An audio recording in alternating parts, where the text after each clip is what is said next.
Kalau kepegawaian sih sekarang lagi banyak banget ke pidana justru. Pidana ya, oke. Karena kan mungkin orang-orang yang ada di dalam si kantor tersebut jadi kayak melakukan hal-hal yang kriminal yang akhirnya ngerugiin diri sendiri gitu ke si Oke. perusahaannya gitu.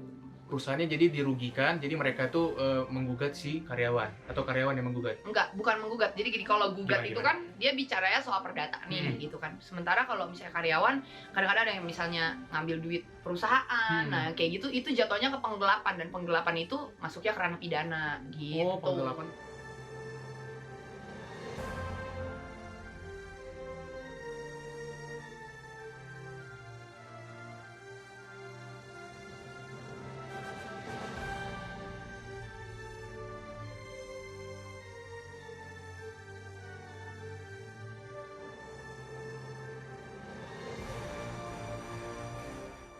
Oke, selamat datang kembali di Ourbeng TV Horor Bareng Tim. Bukan horor bareng sih. Ini How Our Brainstorming with Timothy dan Philip. Wih, gila. Wey. Keren ya. How Our Brainstorming. Ya dikeren-kerenin aja. Udah ganteng lah, udah sip. Nah, kita kedatangan teman baru teman-teman di Ourbeng TV. Kita tuh kedatangan seorang wanita cantik di Wey. profesinya aja sih. Jadi profesi lain nggak cantik. Canda. Matiin aja masa ditonton. Enggak. Ini pasti main terus nih karena Ya, pasti ya, gue oke. nih. Nah, Ourbeng TV itu yang kali ini adalah How Our Brainstorming, karena kita tuh mau brainstorm nih kan si Jessica ini, teman kita yang baru namanya Jessica. Jessica ini adalah seorang lawyer ya, benar ya? Enggak. Oh iya. Ya, benar. Dia tuh lawyer di salah satu law firm di Bandung ya sekarang ya. Punya anak-anak magang-magang tuh banyak lah, salah satunya Holly, bener ya? Benar. Jadi Kudus dia. Iya, oke Kak. Nah, kita itu sekarang itu mau ngomong tentang yang namanya profesi pengacara, ya kan? Nah, profesi pengacara sendiri itu banyak sekali masalah-masalah hukum tentunya, Iya pasti. Bugem. Aku sih sering ngomong dia tuh Bugem karena dia salah satunya adalah pembicara di gereja juga ya, benar? Enggak. Enggak. Enggak ada yang benar. Dia bicara Iya. di gereja, dia tuh salah satu influencer, followers Instagramnya 10 ribuan ke atas. Gak tau beli atau enggak. Enggak dong. Di sini banyak penonton sih ya. Jadi kalau misalnya ada suara-suara ya tahulah siapa tuh penonton bayaran dari Jessica. Nah, sebenarnya kita sendiri itu ngomong tentang yang namanya How Our Brainstorming. Balik lagi ya tadi ya. How Our Brainstorming ini tentang kita mau masalah-masalah pengacara, terutama masalah yang kalau misalnya Ibu Gem dia sendiri, Jessica dia sendiri mengikuti masalah tentang hukum yang ada KPK gitu nggak sekarang? Ngikutin sih, kalau ya? untuk ngikutin sih ngikutin.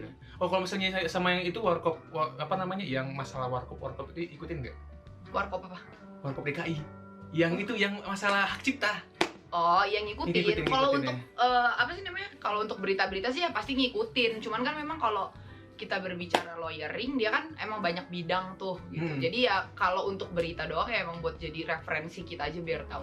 Oke. Hal-hal apa sih yang lagi terbahas gitu, hal apa sih yang jadi lagi memang up to date gitu. Oh, oke. Berarti sebelum tadi udah mulai ya.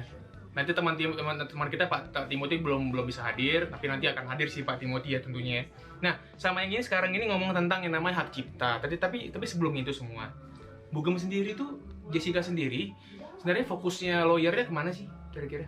Kalau untuk dibilang fokusnya, sekarang sih kayak karena aku banyaknya pegang company, jadi kayak lebih seneng di Company ya? Company gitu. Oke. Ngebahasnya kayak tentang hukum perusahaan, permasalahan-permasalahan yang ada di perusahaan tuh apa aja sih, yang kayak gitu, mulai dari ketenaga kerjaan gitu kan, mulai dari perjanjian, peraturan perusahaannya. Oke. Penting banget kan itu. Nah, itu sebenarnya ke arah situ sekarang concernnya gitu. Oke, berarti company-company yang di Bandung berarti ada beberapa yang dibawa emang dipegang sama law firm itu sendiri. Nah, biasanya sendiri kalau misalnya di company itu masalahnya apa Bu biasanya? Karyawan, kepegawaian itu biasanya masalah. Terus perjanjian kerjanya gitu. PKS ya, perjanjian kerja ya, sama ya. atau misalnya perusahaan itu kayak punya kerjasama sama company lain atau vendor-vendornya. Itu biasanya jadi timbul masalah. Oke. Nah, tapi kalau misalnya dari yang company sendiri, kan kita tahu kan tadi masalah perjanjian kerjasama. Hmm. Itu ada yang masalahnya itu kan ada yang pidana, perdata. Itu biasanya lebih banyak kemana tuh? Kalau kepegawaian sih sekarang lagi banyak banget ke pidana justru. Pidana ya, oke. Karena kan mungkin orang-orang yang ada di dalam si kantor tersebut jadi kayak melakukan hal-hal yang kriminal yang akhirnya ngerugin diri sendiri gitu ke si perusahaannya gitu. Perusahaannya jadi dirugikan, jadi mereka tuh menggugat si karyawan atau karyawan yang menggugat. Enggak, bukan menggugat. Jadi gini, kalau gugat Gimana? itu kan dia bicaranya soal perdata nih gitu kan. Sementara kalau misalnya karyawan, kadang-kadang ada yang misalnya ngambil duit perusahaan. Nah, kayak gitu itu jatuhnya ke penggelapan, dan penggelapan itu masuknya ke ranah pidana gitu. Oh, penggelapan. Oke. Berarti agak complicated juga ya. Iya, rada complicated, dan memang rata-rata apalagi nih lagi pegang salah satu perusahaan yang cukup besar ya.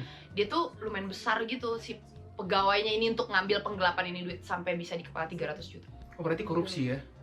Bukan korupsi. Kalau korupsi mungkin lebih ke penggelapan ya. Jadi duitnya ini kita nggak tahu sama si orang ini tuh dipakai kemana gitu. Oh, tapi nggak diambil uangnya, tapi nggak tahu alirannya kemana ya? Jadi dia tuh teknis pengambilannya nggak langsung jebret 300 juta itu. Cuman kayak mungkin dia kecil-kecil, dan dia memang menghilangkan jejak dengan cara mensetor tunai uang si 370-an itu. Oke, 370 juta. Gitu. Oke. Karena itu strategi yang emang jahat bener-bener. Karena kalau orang gini, kalau seandainya dia transfer kan ke tracking nih.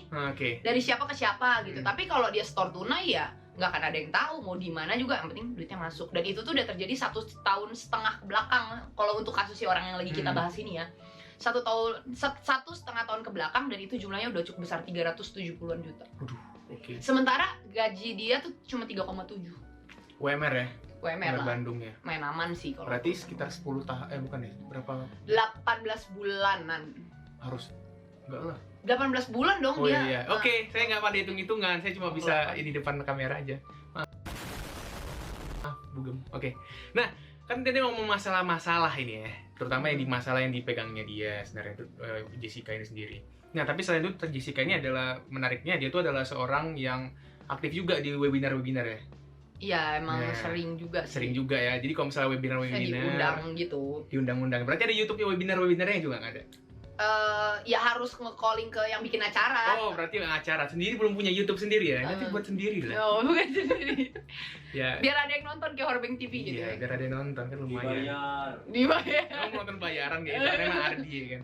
Nah, tapi kalau misalnya sendiri, kalau misalnya webinar sendiri tuh dibayarnya gede nggak sih? Ada yang gede, Tergantung. ada yang nggak dibayar nih kayak Horbeng TV. Ya kata siapa? Ini dibayar kok udah banyak duit. Nah, kalau misalnya apa namanya webinar sendiri tadi kan kira-kira ada range-nya nggak sih, boleh tahu? Bayarannya kan ini adalah untuk buat orang-orang anak-anak hukum juga, mungkin ya, hukum di anak-anak sarjana hukum ataupun anak-anak apa Yang namanya kerja jadi legal, yang mungkin kerja jadi ya, legal, siapa gitu tahu kan. mau jadi Lawyer kayak Jessica Simatupang ini kan. Siang malam tunggu panggilan. kan lawyer. Nah, kira-kira gimana?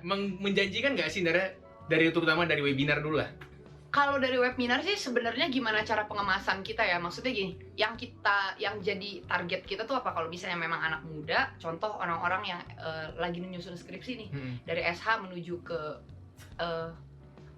kerja lah gitu. Yeah. Nah, kalau kita memang ngejarnya di situ sih ya bakal banyak gitu, karena gini, sekarang kan kehidupan tuh kayak makin menggunakannya jasa orang-orang muda ya, bukan kita mengesampingkan yang senior-senior, enggak gitu. Tapi kan kita harus lihat bahwa sekarang tuh yang namanya milenial tuh lagi Hits banget ya. gitu Oh, loh hits gitu. banget Dan memang ya. kayaknya yang lagi Jaksel dicari banget, gitu, yang lagi dicari itu memang orang-orang ya mungkin yang yang muda lah gitu. Jadi Aku dong. jadi ya kalau di Hendra, webinar ya. pasti nyarinya yang seumur aku lah gitu. Oke, jadi berarti yang carinya yang kayak Jessica sendiri ya, yang kelihatan rambutnya bagus, mukanya tirus, pakai alis tebal gitu ya. Yang maksudnya yang Nggak juga. penampilannya bagus Enggak juga, kan aku bilang cara pengemasannya, pengemasannya. cara marketingnya. penyampaiannya Saya jadi gitu. Saya jadi panggil saya terlalu cantik tergantung. Lawyer yang sebelah saya ini cantik banget kan.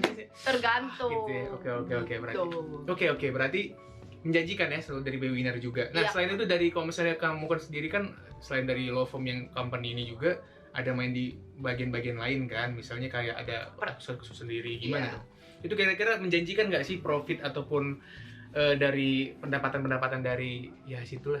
Sebenarnya sih kalau kita berbicara lawyering, Maksudnya ini masalah gini, cuan ya, ini kan ya masalah kalau cuan. kita bicara lawyering kan balik lagi ya, berkat tuh kan datang dari Tuhan nih gitu. Amin.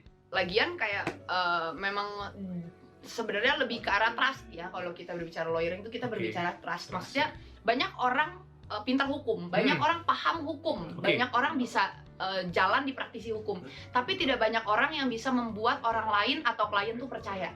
Oke. Jadi trustnya dulu Pil, kalau seandainya di lawyering tuh nge-feel-nya tuh apa gitu. Kayak misalnya kita makan nih, rasa enak, kita tahu ini makanan enak atau enggak. Pas pertama kali kita harus rasain kan. Sama Iya. orang juga kalau kita berbicara lawyering, kita berbicara apa sih yang kita jual pertama tuh trust gitu. Oke. Karena klien tuh nggak bakal nanya gitu, lu lulusan mana gitu. Ya harus. Kuliah ya. Karena perjalanan jadi lawyer tuh panjang banget. Panjang ya. Tapi kalau misalnya S1 sendiri bisa langsung jadi lawyer ya? Gua bisa. Nggak bisa. Jadi, ya? Harus pradi ya? S1 Hmm. sarjana hukum kan. Oke. Orang tuh belum bisa jadi lawyer. Jadi kita tuh yang jadi advokat itu masih sekolah lagi extension 9 bulan. Namanya Oke. PKPA, Pendidikan Khusus Profesi Advokat. Advokat. Dari Oke. 9 bulan itu kita PKPA lah nih, sekolahnya tiap hari waktu itu. Oke, tiap hari. Berarti Da- minggu masuk juga? Aku malah Sabtu Minggu kelasku. Oke. 9 bulan. Ampuni kami Tuhan.